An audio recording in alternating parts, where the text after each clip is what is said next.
So this is going to be another DVD review. This one's called Rebecca Bonus Features. It's just two on the Criterion Collection for the movie that won Oscar for Best Motion Picture in 1940. I thought this movie was overrated. The ending was kind of a letdown, not to mention Hitchcock being the master of macabre or suspense from time to time. This Selznick character who did Gone with the Wind made him do a sort of a melodrama, although it does have its elements of gothic, pretend supernatural elements. It kind of reminded me of an episode of Dark Shadows, from the late 19th century. That sort of thing. And I'm sure Dark Shadows ripped off, Joan Fontaine walking down the stairs. So this has a lot of features on it. Some people were upset about having to read too much. If you got about 6 hours to kill, you can get through the whole disc. But if you got ADD or you're impatient, you're not going to like this disc. Because it has a lot of back and forth memos, arguing back and forth between Hitch and Selznick. So a lot of stuff to read on, at least in the first half of the disc. Interspersed in between are some cool-looking screen tests, wardrobe, lighting, stuff like that. With Vivien, Leigh, and Baxter, Margaret Sullivan, who I've never heard of, and Loretta Young, Joan Fontaine. I guess those were the top 5 contenders. It does get rather tedious when you're looking through the screen tests because, quite frankly, they're not that good compared to Joan Fontaine's. But Joan Fontaine's is the last one, so it's well worth the wait watching her do the role. I can understand why they picked her to play Laurence Olivier's second wife, I guess. Even though he was having an affair with Vivien. Leigh or Ann Baxter, one of the two. I can't remember. I guess it was Ann Baxter. Ann Baxter was like 16. It must have been Vivien Leigh.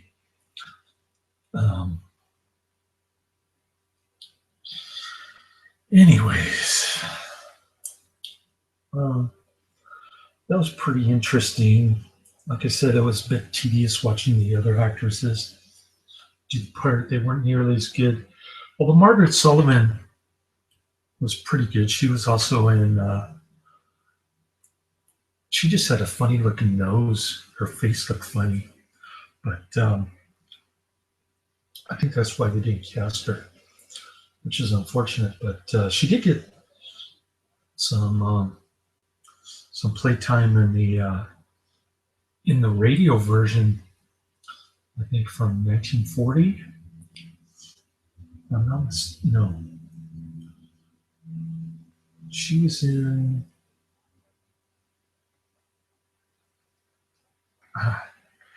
I think she was in the Orson Welles version from 1938,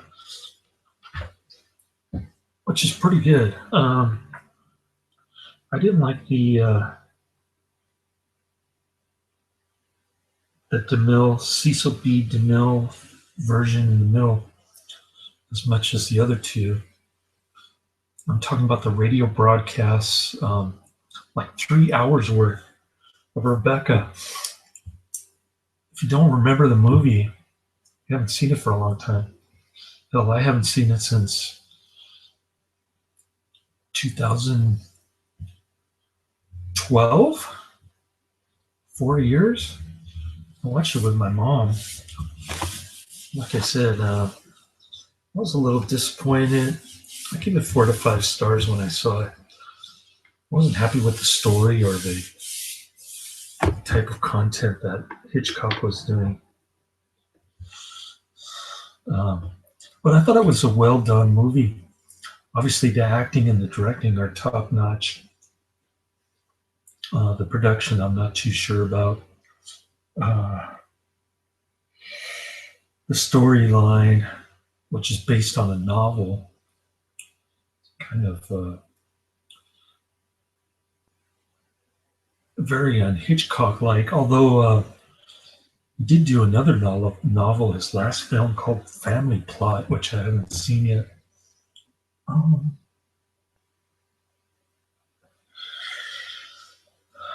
So other than the screen test, there's a trailer. There's a cool looking Oscar awards from 1940 without any sound. It's just got narration, basically. So they have, they've got a couple of interviews with Judith Anderson and Joan Fontaine. Those are kind of interesting. Again, no video. So it's either without sound or without video, one of the two. I guess because it's from 1940, nothing survived from back then. I'm surprised they found the radio shows way back in the late 30s, early 40s, 1950, around that time. Must have been hard to dig up this stuff. The Criterion Collection. You must have a bunch of I don't know, film enthusiasts doing a lot of research and digging up this old stuff. Must be a cool job working for the Criterion Collection. Anyways, I give this disc 4 to 5 stars, like the movie. I really enjoyed the 2 of the radio broadcasts. The second one is kind of, I don't know. I never heard of the actors in the second radio broadcast from 1940 by Cecil B. DeMille. It's ironic that Selznick does the curtain call at the end. That was my least favorite of the 3. I'm not a big fan of Orson Welles, certainly. He was a socialist and an atheist.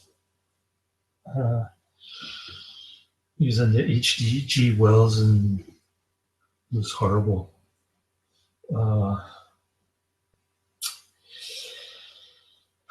And I thought Citizen Kane was by far the most overrated movie of all time. I thought it was mediocre at best. Definitely not one of the top 2 greatest films of all time, in my opinion. But I thought he did a good job. Mercury Theater production of the Rebecca with Margaret Sullivan. I thought Margaret Sullivan did a great job. She could have been the movie, although she would have looked a little ugly as Laurence Olivier's child bride, I guess.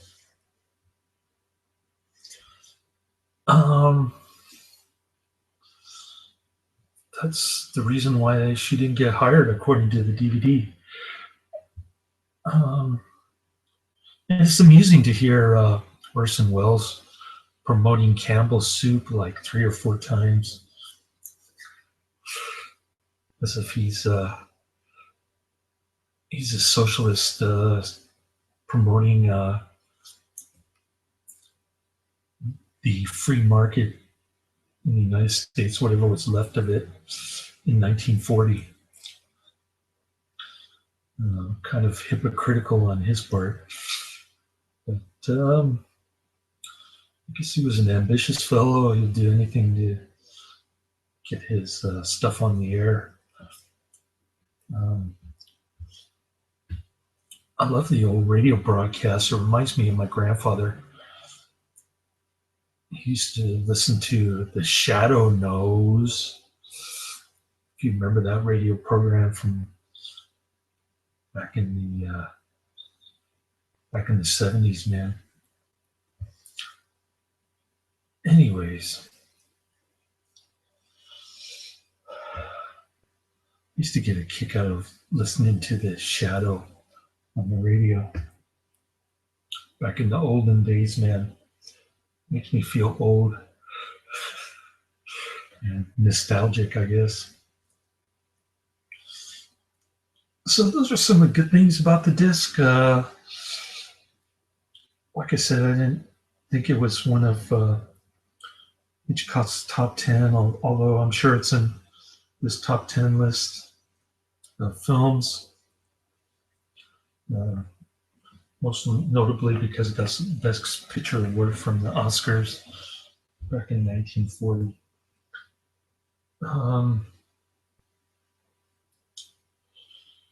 But it was kind of interesting to hear Hitchcock kind of diversion from his normal stuff.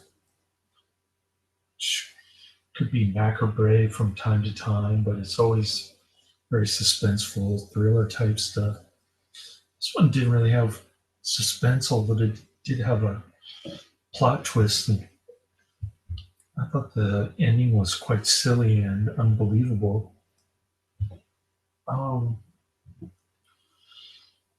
Yeah, so you have to suspend disbelief to enjoy this movie, I guess. I didn't think it was too realistic. Just some woman's fantasy about jolly old England and the weird goings on with the elite people. That's why it really reminded me of Dark Shadows a lot, which is a good thing. I love Dark Shadows. I think it's actually better than Rebecca. So the ripoff is better than the original, I guess. In that respect, what else can I say about this disc? Just a lot of stuff, but not much in the way of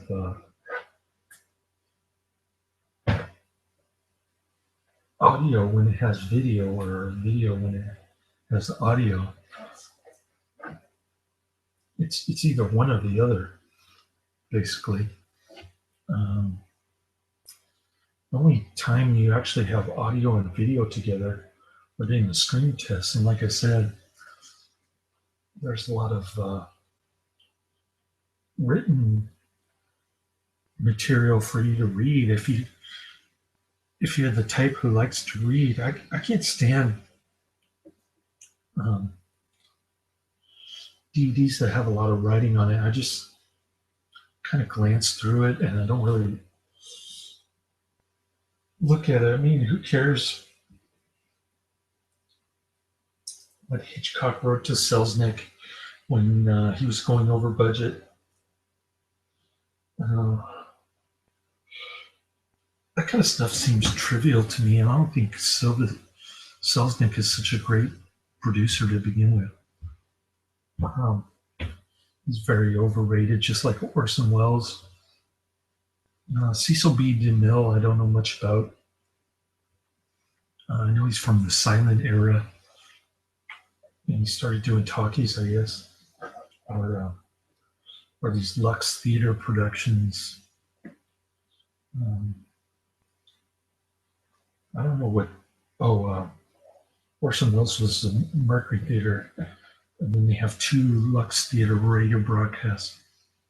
They're almost like plays that are broadcast on the radio. They have these curtain call things with the fake audience. It's almost like being at a live stage play. You know that they recorded it in the studio.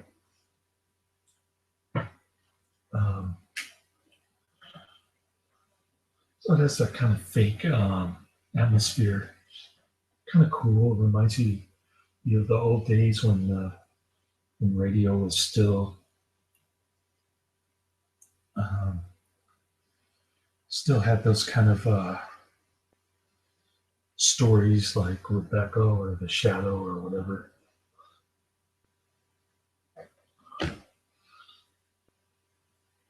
Yeah, I guess radio was a big thing back in the 40s and 50s before the advent of television, um, which is why my grandfather liked to listen to the radio.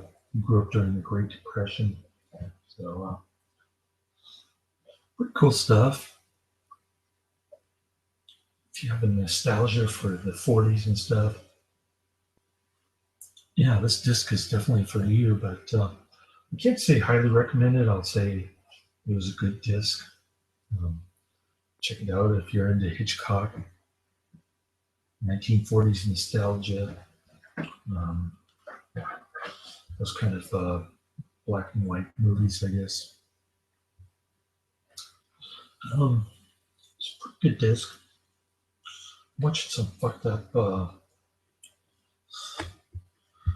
bonus features right now for Angelina Jolie action movie. What the name of it? What's this fucking movie called? Oh, by the way, Rebecca. The reason why I saw Rebecca was because my former coworker, Symphony Chu, recommended, or she wanted to see it. We were sort of like sharing stuff on Netflix.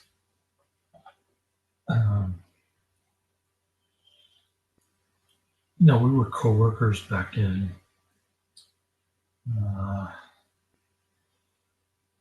2005 to 2010, I guess, 5 years.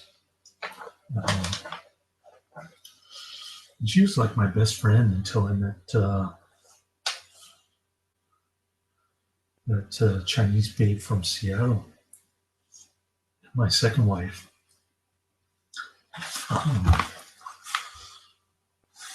So we were watching Hitchcock stuff. She let me borrow her Hitchcock library. Oh, got some good stuff on there. Like, I don't know, Rope was good. Shadow of a Doubt was good. What's another one that was really good? I guess those two were the best in her collection. But she didn't have Rebecca. And she really loved Gone with the Wind. So I can understand why she wanted to see Rebecca. Wasn't that crazy about Gone with the Wind, by the way? But we watched that. We didn't get a chance to watch Rebecca, so I watched it at my mom's house.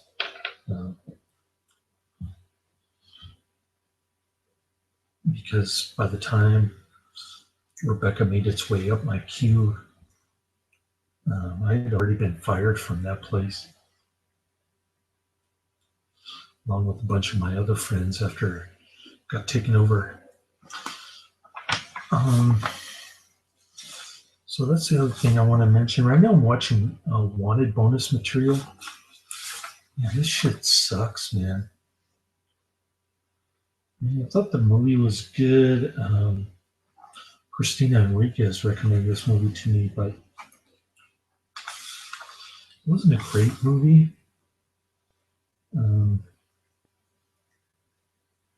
It's a cool action flick. The premise is kind of lame. Shoot one person, save 1,000. As if the ends justify the means. That kind of thing. But, it's a pretty cool movie. It's got some gory scenes and stuff. I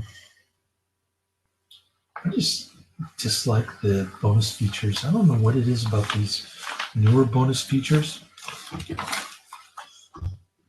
But if it's not Criterion Collection bonus features, you know the bonus features are going to suck, man. I don't know what it is about the newer movies. It's just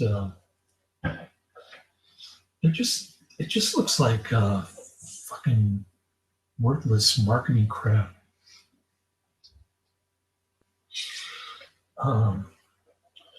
So I'm in the midst of reviewing it. I don't know what's wrong with my DVD player. I think I maybe get a new one, but I guess I'll finish watching that, and then I'll watch the Dark Knight bonus features, which got bad reviews on Netflix. I'm not looking forward to that. Then I'll watch a couple of old David Carradine westerns, 1969. Then I've got a shitty Godard flick from 1967. It's supposed to be Marxist, the beginning of his Marxist bullshit. And then I'm going to watch that old TV show from the 70s, Kung Fu. Even my coworker watches that shit. He really digs it. He used to play on local television here. Was it Channel 44? Yeah, I think it was on Channel 44. Back in the old days, man, back in the 80s. Used to play reruns all the time.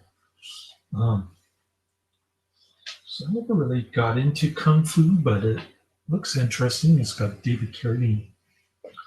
So I was more interested in Doctor Who back then, but on Channel 54. But never really got into Channel 44 stuff. I liked Hawaii 5-0 just because it had the bikini babes in the beginning. That made me want to jerk off, but I